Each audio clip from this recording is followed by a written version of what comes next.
Welcome to iTeam sports.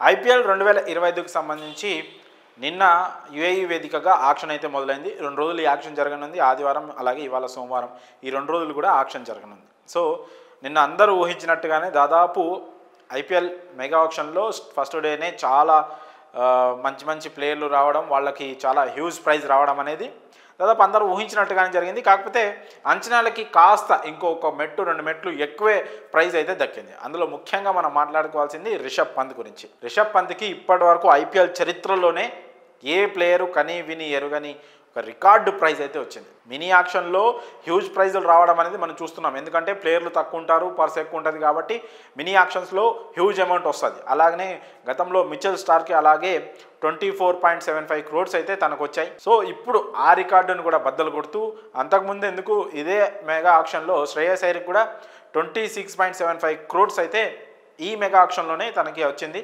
Mitchell Starc రికార్డుని తన బద్దలు కొడితే అయ్యర్ రికార్డుని రిషబ్ పంత్ అప్పటికప్పుడే బద్దలు కొట్టేశాడు. 27 కోట్లు పెట్టి లక్నో సూపర్ జైంట్స్ అయితే రిషబ్ పంత్ని కొనుగోలు చేసింది. ఢిల్లీ నుంచి రిషబ్ పంత్ ఎందుకు వచ్చాడు, ఢిల్లీ ఎందుకు వదిలిపెట్టుకుంది, ఇవన్నీ విషయాలు పక్కన పెడితే మాత్రం రిషబ్ పంత్ మెగా ఆక్షన్లో ఉండడం అనేది ఖచ్చితంగా అతను ఒక హాట్ కేక్ లాగానే ఉంటాడు. ఎందుకంటే ఏ ఫ్రాంచైజీ అయినా రిషబ్ పంత్ లాంటి ఒక ప్లేయర్ తమ టీంలో ఉండాలని కోరుకుంటాడు. ఎందుకంటే అగ్రెసివ్గా బ్యాటింగ్ చేయగలడు, వికెట్ కీపింగ్ సూపర్గా చేయగలడు, అలాగే కెప్టెన్సీ చేసే ఎబిలిటీ ఉంది. సో 3 క్వాలిటీస్ పర్ఫెక్ట్గా ఉన్న ప్లేయర్.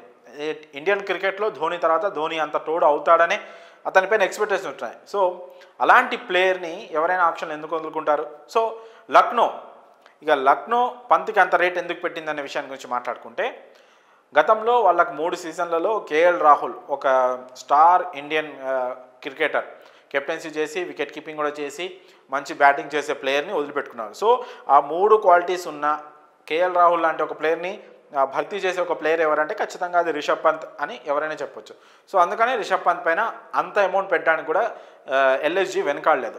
పైగా ఆర్టీఎం కూడా వాడేందుకు ఢిల్లీ ముందుకు వచ్చినప్పుడు అందరూ ఎక్స్పెక్ట్ చేసిన దాదాపు సరే ఒక 25 కోట్లు చెప్తారేమో Goenka LSG owner.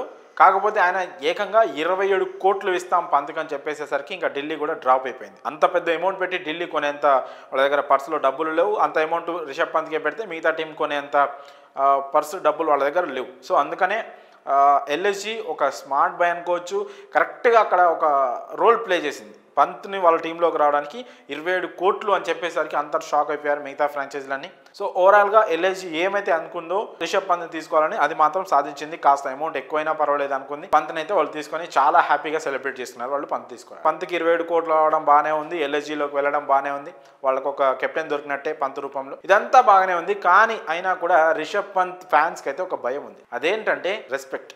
LSG owner ప్లేయర్స్తో ఆ టీం కెప్టెన్స్తో మాట్లాడే విధానం కానీ ఆ టీం ప్లేయర్స్తో వ్యవహరించే తీరు కానీ చాలా వివాదాస్పదమైంది. గతంలో కేఎల్ రాహుల్ విషయంలో, అంతకుముందు మహేంద్ర సింగ్ ధోని విషయంలో కూడా ఇదే ఇష్యూ నడిచింది. గతంలో రైజింగ్ పూణే ఆ టీం ఉన్నప్పుడు ఈయనే ఓనరు, గోయంకానే ఓనర్. అప్పుడు కూడా ఫస్ట్ సీజన్లో ఫెయిల్ అయ్యేసరికి ధోనిని డ్రాప్ చేసేసి స్టీవ్ స్మిత్ని కెప్టెన్ చేశాడు.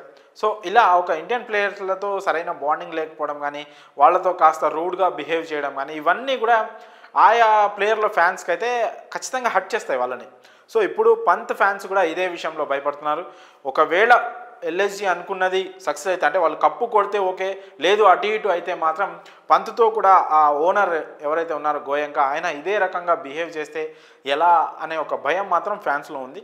సరే అది గ్రౌండ్లో జరుగుతుందా గ్రౌండ్ బయట జరుగుతుందా అనే విషయం పక్కన పెడితే మాత్రం ఏ ప్లేయర్ ప్రస్తుతం ఉన్న ఇండియన్ క్రికెట్లో, క్రికెట్ ఇక్కడ ఒక నార్మల్ గేమ్ కాదు, క్రికెట్ అనేది ఒక ఎమోషన్, అది ఒక రిలీజియన్ని మించిపోయింది అనే నానుండి అయితే మన ఇండియాలో ఉంది. సో గేమ్ అలా ఉన్నప్పుడు ప్లేయర్స్ కూడా ఆ స్టార్డమ్ కానీ ఆ రెస్పెక్ట్ కానీ ఉంటుంది, ఖచ్చితంగా ఉంటుంది. చాలామంది డెమీ గాడ్స్గా భావిస్తారు క్రికెటర్లని.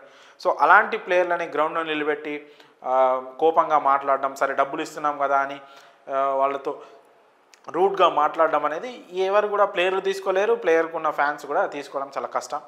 సో ఇదొక్క విషయంలో మాత్రం పంత్ ఫ్యాన్స్ అయితే వరి అవుతున్నారు. ఖచ్చితంగా చూడాలి మరి అది ఖచ్చితంగా అందరి విషయంలో జరిగిద్దా జరగదా అనే విషయం పక్కన పెడితే, ఆయన ఓనర్గా ఉన్న 2 సార్లు కూడా ఇలానే జరిగింది. సో అందుకనే ఫ్యాన్స్ కొంచెం ఆందోళన వ్యక్తం చేస్తున్నారు ప్రస్తుతం సోషల్ మీడియాలో. ఈ విషయంపైనే డబ్బులైతే ఇచ్చాడు, మరి తర్వాత మాటలు కూడా అంటాడేమో అనే కామెంట్స్ అయితే వినిపిస్తూ ఉన్నాయి.